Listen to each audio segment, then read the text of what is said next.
Hey guys, it's Bree here at Blossom and Branch. Today's gonna be a come on along with me while we do stuff video. It's been a really rough week here, unrelated to farm stuff.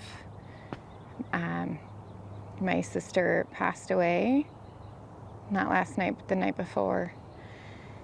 And the farm must go on.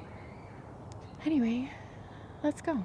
We gotta get the sheep grazing. The front yard, our perennial rye that we grow between the lavender rows is very long right now. And so we are putting up the temporary sheep fence and we're gonna get them grazing. Also, we got windows on our house, so that's exciting. Hopefully that'll be done soon so we can stop commuting back and forth to the farm because it's exhausting. Things are really greening up here. All of our apples are blossoming, and thankfully we have not had a late freeze like we do every other year to kill them. I love this maple. These maple blossoms are really pretty. Actually, I like to use these a lot in arrangements. When they blossom these little white blossoms, and they're very cute for filler flowers. So got a few things starting to bloom here in the meadow, including the dandelions. Perennial phlox starting to bloom. Oh, and our blue flax. I love this one. This blue flax is so pretty. It opens up with one blue flower every day, and then every day it drops those petals, and then the next day it opens another one. So this one blooms every day for, gosh, over a month here, and with one new blue flower every day. Our garden is coming in. You've got the strawberries in here. We have some stock, ranunculus, some foxglove, poppies in here. These are one of my favorite shrubs, and this one is going to be hopefully absolutely loaded with berries this year. This is golden currant, and not only does it smell amazing, it's also native here to me, and it makes these little yellow golden berries that the birds love, and actually you can even eat. The flowers are also edible. We also have a lot of these golden currants growing as a hedgerow out in the field. The reasons that I use them as a hedgerow, there's two reasons. One is that it helps block the wind here in the field as it comes in from the west. And the other is that because it creates these really cute little berries that are native, it attracts a lot of birds to the field, and those birds help us with pest control. So by having a lot of birds in the space, and you can hear a lot of them around, we're helping to reduce how many pests we have. But the golden currants do tend to spread. A lot of these plants that we have around for this purpose tend to spread. This is another one. Chokecherry, which also smells so good. A lot of their little blooms here. This will become a whole row of berries. So this plant becomes absolutely covered with black chokecherries. And the birds do love them, but they do spread and sucker. And you can see they're all in the woods here. These are all chokecherries as well. So definitely one that are more for a perimeter planting and not in your garden per se. Check on our little chicks. Oh, hey ladies. Dottie is the barred rock here. This is my snuggle bug. Here we've got Emmy, and in the back is little Miss Cordelia. Just getting used to the coop. All right, I'm gonna go get the sheep and bring them back. Do you wanna come have a treat? I bet you wanna come have a treat, Roosevelt. Fresh rye and some fresh grass. This is the right thing to do.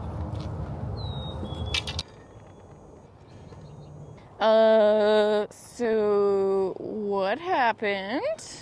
Like, there's no way I put that through there. So here's my process. I get a plate full of oats, and then I get the sheep, and I try to get them to follow me. We'll see if it works. Okay, boys. Look what I have, look what I have, look what I, oh, no, you gotta let the, come here, Midnight, look, boys, what, Roosevelt, look, come on, hey, boys, not now, jeez, not that way, no, not the shrubs, come here, hey, boy, come on, run, no, you run, come on, no,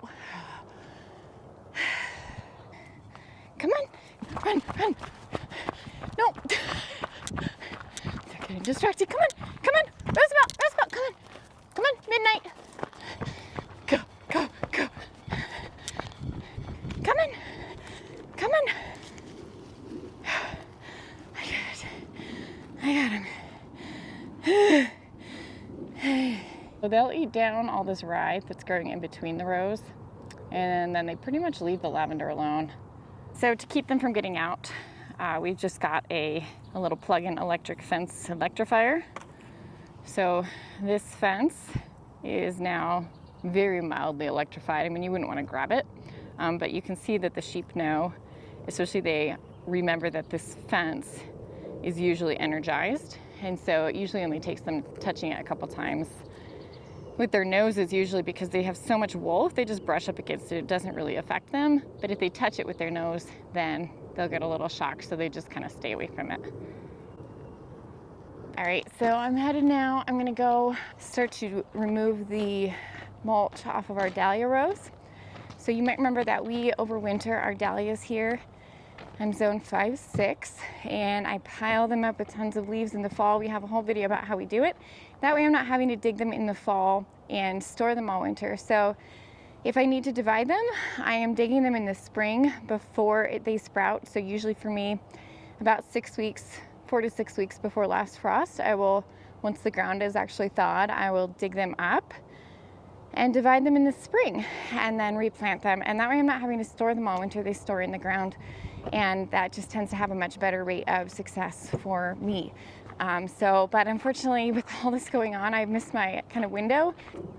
All right, so here is one of our dahlia rows. You can see that they're starting to pop up here and sprout. So we've got still 2 weeks before last frost.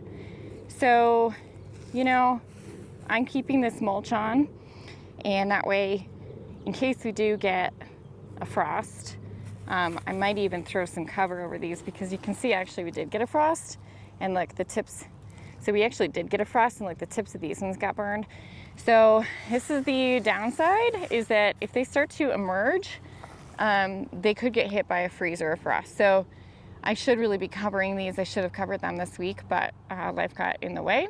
So if we have kind of a patchy survival rate, this is where digging and dividing them in the spring can be helpful, because I can kind of fill in the patches with any that I dig up and divide now. So we'll go ahead and go take a look at the other row.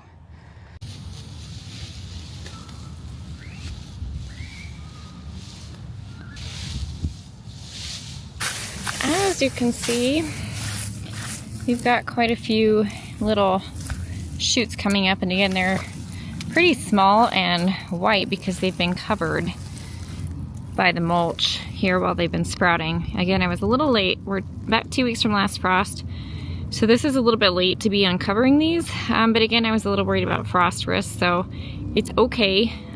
They will green up, or they'll put off new shoots. And in the meantime, if there are gaps where maybe the dahlias didn't survive, we can always dig up what looks like a healthy clump, like one of these, and divide it here in the spring. There are a few key considerations if you're going to overwinter your dahlias, which are, you don't want to put all this mulch on when the soil is wet, for example, because then that could lead to rot. And it's best to tarp over the top of your mulch so that it doesn't get wet, because what we're really worried about is rot. If you put enough mulch on your soil, if you're in a zone 5 like I am, or warmer, and maybe even down to a zone 4, depending on how much mulch you're able to get on top and then tarp it, you can really keep, if you can keep your soil from freezing, that's kind of key. And especially with this much, with as much organic matter that we had sitting on this bed, it actually even started composting a little bit, which generated its own heat and helped keep the soil from freezing, which is what helped keep these dahlias alive. This one's really got some growth here. Whoops, this is what I meant when I said I was a little behind. So for example, you know, there are some times when I can't tell that maybe there's a stem there, but I can't see any sprouts. So maybe that's one that didn't make it. Maybe the mulch wasn't heavy enough, or maybe it was a little bit more susceptible. And there's one right there. I'm gonna push on it, and it's a little bit mushy. You can see this tuber here was right up next to the surface. So if I put my finger in it, ugh, it's all gooey and rotten. However, that doesn't mean that the tubers that were buried deeply are not still okay. Those tubers that were down a little further might still be okay. So here's another one. Yeah. So this little baby tuber that was a little bit deeper than the other one is still nice and firm. And I would bet there's gonna be a sprout if we keep looking. Haha. Here's our eye. Can you see it? Right there? Little tiny eye right there, attached to this little tiny tuber. But there's also more tubers buried deep down underneath. So even though this one up top rotted out, there are still tubers down below. This one is still gonna sprout, so we'll just leave it. And all of that matter, that organic matter sitting on top of these over the winter has also made some nice loam on top. So it's also made our soil better over winter to do this. Here's another one that I thought was rotten, because you can see here, this is the stem, it's all rotted out. But right here's the hole where I pulled it out, and there's a sprout. So one of the tubers is still sprouting. So yeah, I was definitely leery of the overwintering. I wasn't sure if it was gonna work, but after last year when we overwintered half of our dahlias and they all survived, I have started doing all this. But I did dig some up from the other row because I wanted to duplicate and multiply some tubers. So let's take a look at how they look. I just pulled them out of the ground last week. All right, I'm here in the barn. I've got some of the tubers that I dug up. So a lot of times storage of dahlias fails because there wasn't a real curing process. So they're a tuber, so when you're storing them like potatoes, they like to have a period of time where they're in a dark, humid, cool environment, kind of shutting down production. So when we do that in the ground, they basically naturally cure. And so in the spring, if we pull them, instead of pulling them in the winter, if you pull them in the spring, they are much easier to store. So here's another one. You can see I really didn't do anything to this. I just pulled it right up and out of the ground. There's still dirt attached. I popped it in a trash bag filled with sawdust. I didn't do anything else. And then I kept it in my garage so it didn't dip down to freezing, just so they wouldn't freeze, and that was it. And this one is starting to eye up here, so I'll divide these and get my tuber supply multiplied that way. So it's much easier to do it this way. The nice thing too is if you dig them up in spring and they're already eyeing up, it's easy to see where all your eyes are for dividing. All right, so I'm just gonna grab a few of these that are ready to divide and do a real quick division here. So this one is all rotten out. I'm just gonna discard that. This one I have multiple eyes. Now, if you have a long shoot like this that started growing, it's okay to trim it off. They will regrow. Don't panic about that. But I do wanna make sure that I have one eye per tuber. And you can see here, I've got one little eye here. I've got one tuber, and it's okay if it's small. I'm just gonna keep them together. Okay, so now I have one, and then here I have two more tubers, and I have an eye here and I have an eye over here. So what I'm going to do is I'm going to divide this one so that this tuber gets this eye and this tuber gets this eye. So I always look and I always think carefully about my cuts before I make them. I'm going to cut this one so that this eye is with this tuber and this eye is with this tuber. So now, from that one I just dug up, I've got 3 tubers instead of just one. This clump has one little broken neck. Not a big deal. I'll just usually trim them off before I plant them just because it makes it easier to plant the smaller they are. But I've got one eye here on this side. See that little purple eye? And one eye on this side. So I'm going to look and see if there's a good way to divide these. And again, carefully cutting small cuts. Okay, so now I have one here, and then I have one eye and a tuber. So multiplied these ones. So this is why, especially if you're just getting started with dahlias, here's another one with a broken neck. It can be nice to divide in spring instead of dividing in fall, because the eyes really show it clearly.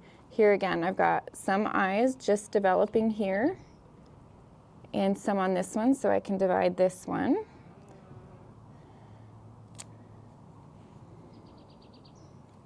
So it's just much nicer to do this in spring, I find, and not have to worry about all the storage all winter.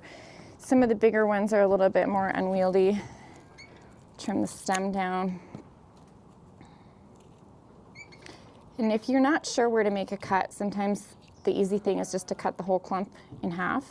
All right, and then once I get these divided, I'm gonna go ahead and head over and plant them. I'm just gonna pop them right back into the ground so I don't have to store them.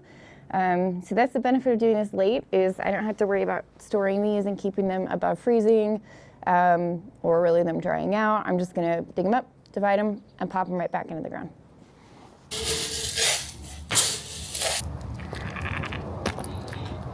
Hey boys.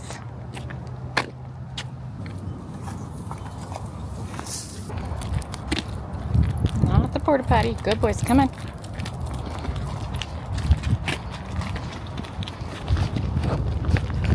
How much? Okay, come on. Good boys. Wow. Good job. Very good. All right, guys. Well, that's it for me today. Hope you learned something today.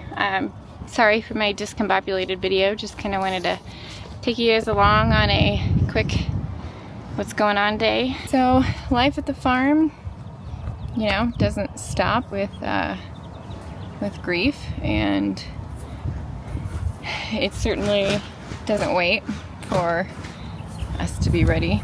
I hope this video was encouraging to you, that if you are going through something in your life that is difficult, and maybe you're behind in your garden, or you feel like you've dropped the ball on some things, that you know that we all do that. It's normal.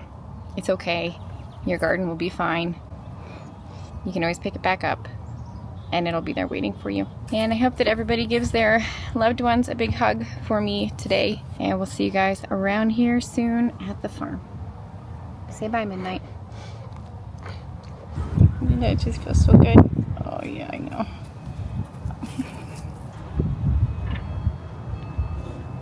Don't eat my shirt.